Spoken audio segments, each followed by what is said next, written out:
Monsieur le Président, chers collègues, lors de la session de juillet dernier, ici même, j'avais évoqué la nécessité pour notre collectivité de travailler en lien avec le niveau local, à savoir les communes et les intercommunalités, pour définir territoire par territoire les enjeux à relever et à la fois les engagements de chacun dans la perspective de la contractualisation.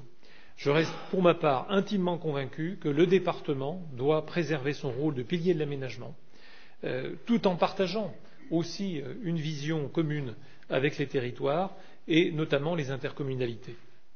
Et j'avais cité pour exemple le fibrage très haut débit, la signalétique autoroutière, qui tous deux, et c'est nouveau, font appel à un cofinancement entre le département et le niveau local.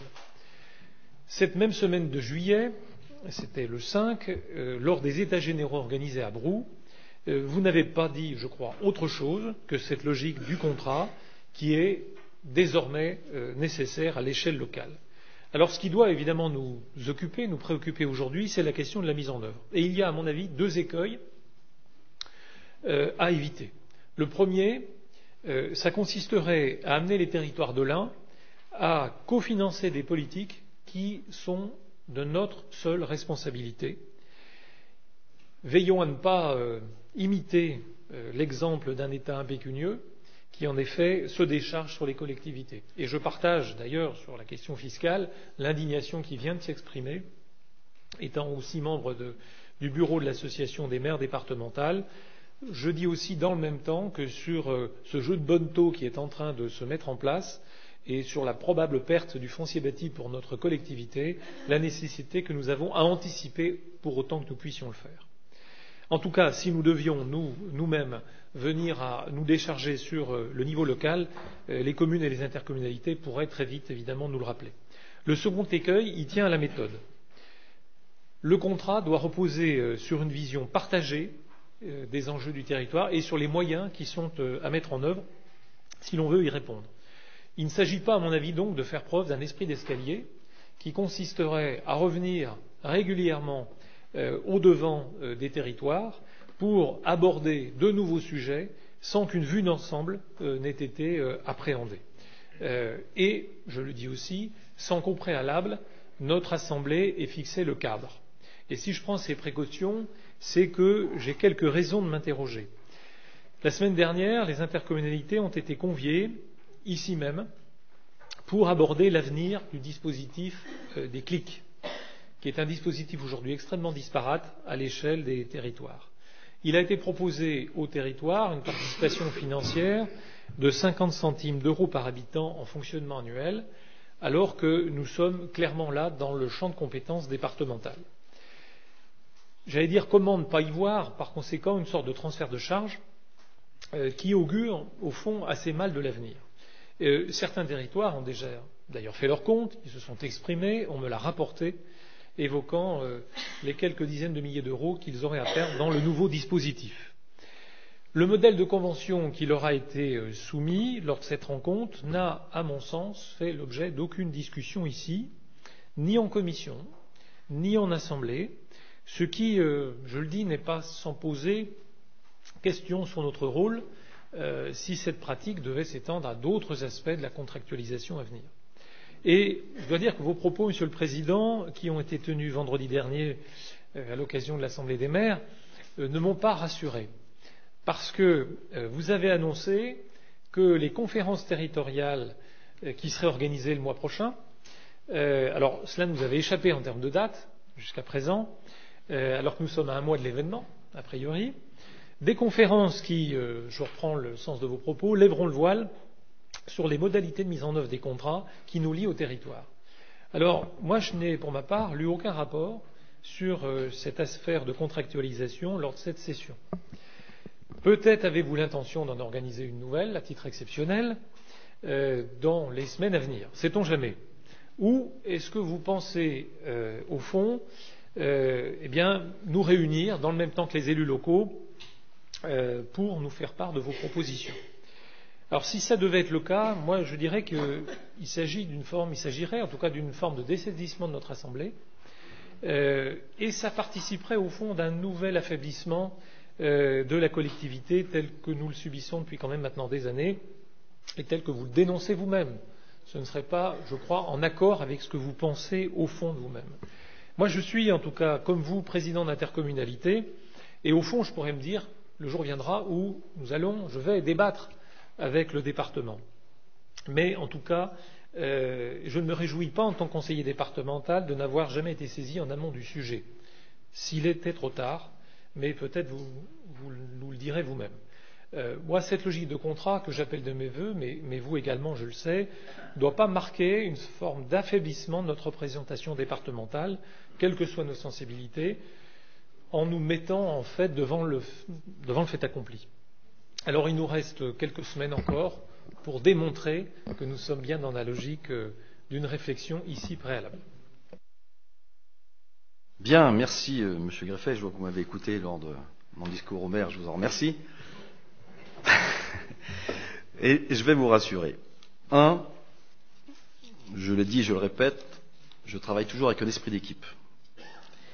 Et je suis respectueux de tout le monde.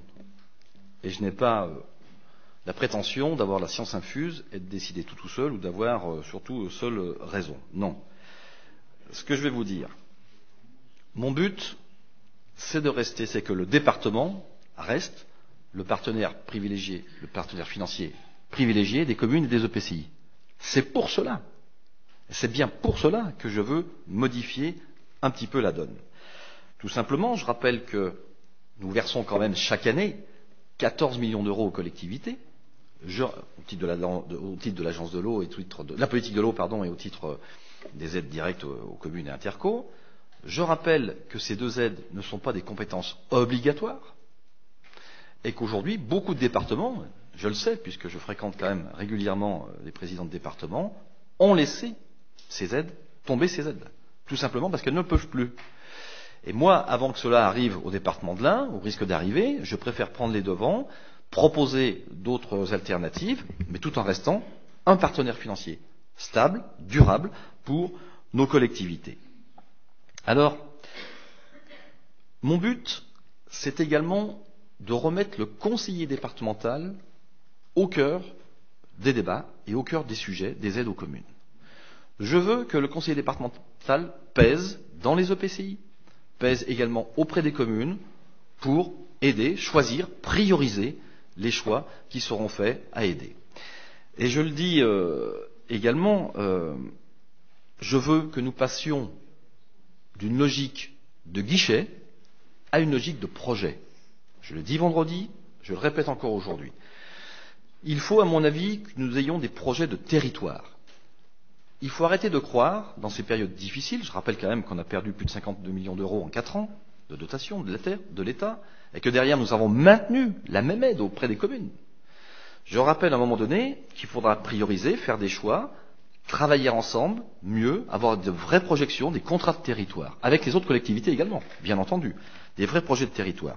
Et qu'on arrête de croire qu'on sorte de la logique où tout est dû, que le département est une caisse enregistreuse, il n'y a qu'à demander pour obtenir. On ne pourra plus, il faut être clair. On a fait le choix de ne pas augmenter la fiscalité locale, nous assumons. Derrière, on nous pénalise.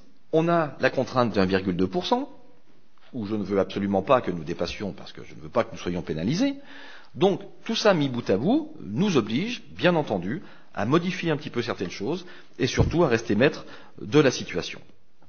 Alors, moi, je vous rassure, Monsieur Greffet, j'ai dit que j'annoncerai, que je dévoilerai aux conférences territoriales du mois de novembre ce que nous souhaiterions mettre en place.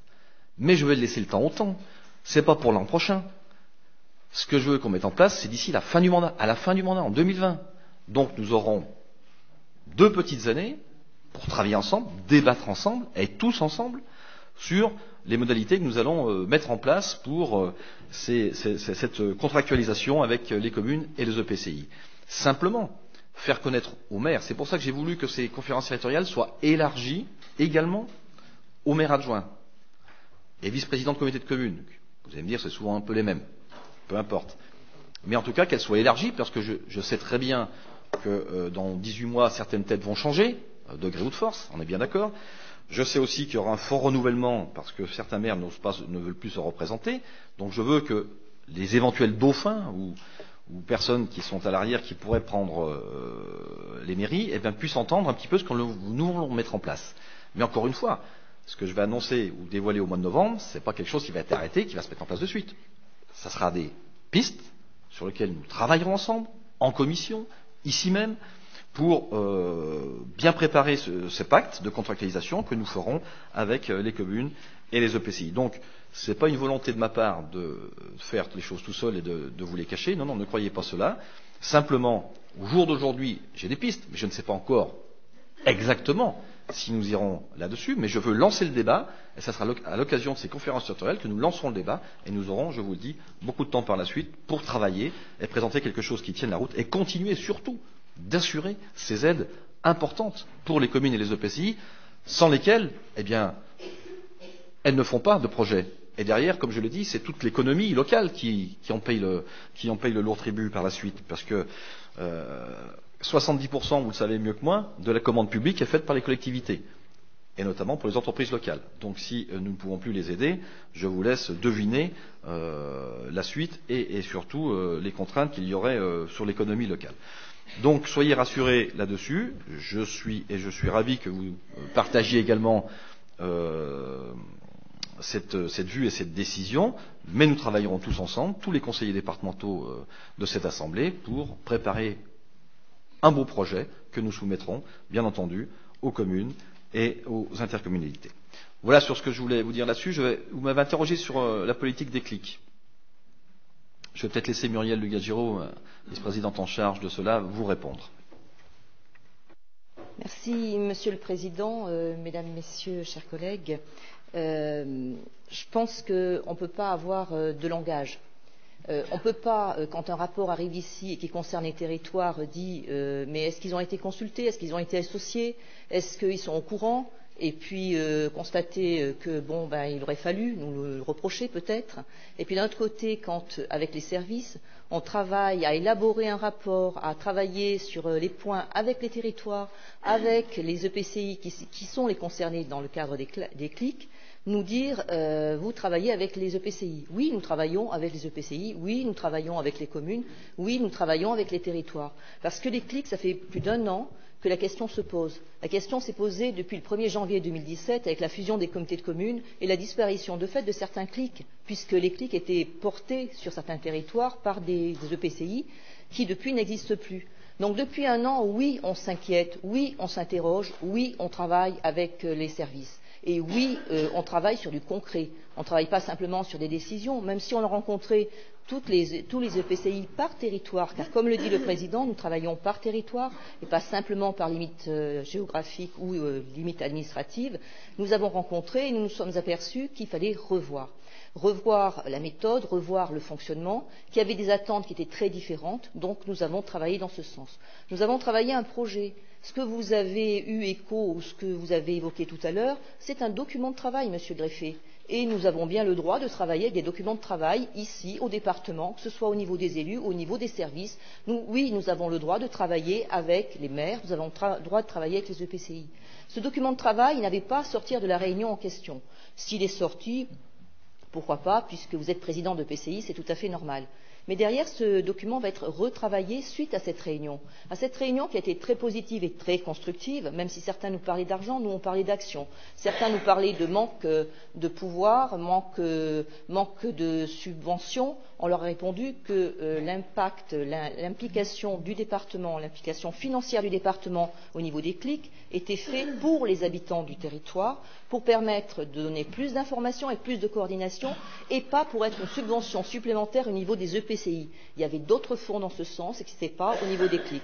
Donc oui, cette réunion a été positive, constructive, et je peux vous dire, Monsieur le greffier, que nous sommes sortis de cette réunion tous satisfaits en disant bon, on n'a pas fini le travail, il faut qu'on l'affine, et c'est pour ça que les services continuent à l'affiner. Ce projet que vous avez vu va évoluer, et c'est quand il aura évolué qu'effectivement, là, à ce moment-là, notre Assemblée pourra étudier un document qui aura été travaillé avec le terrain, et un document pas simplement qui aura été travaillé dans nos services. Donc voilà, Monsieur le Président, les précisions que je voulais apporter. Merci, Madame la Première Vice-présidente. C'est bon, Monsieur le greffier ? Vous voulez répondre à Madame Lugagiro ? Ce n'est pas une réponse, mais tout ce que j'ai entendu, je l'ai bien saisi. Et il ne s'agit pas d'empêcher quiconque de travailler. Je dis simplement qu'à partir du moment où ce qui apparaît comme un document de travail est une proposition de conventionnement tarifée à l'intention des territoires, il me semble logique que les élus départementaux, quels qu'ils soient, et en particulier la commission sociale, aient pu, à minima, évoquer ce sujet. Ça me paraît l'ordre des choses, que dans le travail qui est le nôtre en tant qu'élus de cette Assemblée, il y ait à un moment donné un respect des commissions de travail et que si les services doivent travailler, ce dont je n'ai aucun doute, qu'à un moment donné, avant que les territoires ne soient rencontrés, il y ait une évocation de la mouture en commission. Ça me paraît tout à fait logique. Et pourquoi je prends cet exemple? Parce que c'est dans la perspective d'une contractualisation plus large. J'ai aussi dit de quelle manière, à mon sens, on ne devait pas avoir l'esprit d'escalier, c'est-à-dire que si le contrat, tel que je l'ai compris, a quelque chose à voir avec les 14 millions aujourd'hui dédiés aux intercos et aux communes, il y a d'autres domaines qui pourraient éventuellement être attachés à cette dimension de contractualisation. C'est ça que je veux dire. C'est-à-dire ne pas aller vers les territoires un jour pour les clics, un jour pour les aides aux communes, un autre jour pour d'autres sujets. Je crois que c'est ça le sujet. Voilà. Et en tout cas, je le redis, je termine, l'idée quand même que quand il y a des documents ou des propositions de convention, même si elles doivent être remaniées, que les membres de la commission en question, dont je ne fais pas partie, puissent en être informés, ça me paraîtrait être tout à fait logique. Bien, merci M.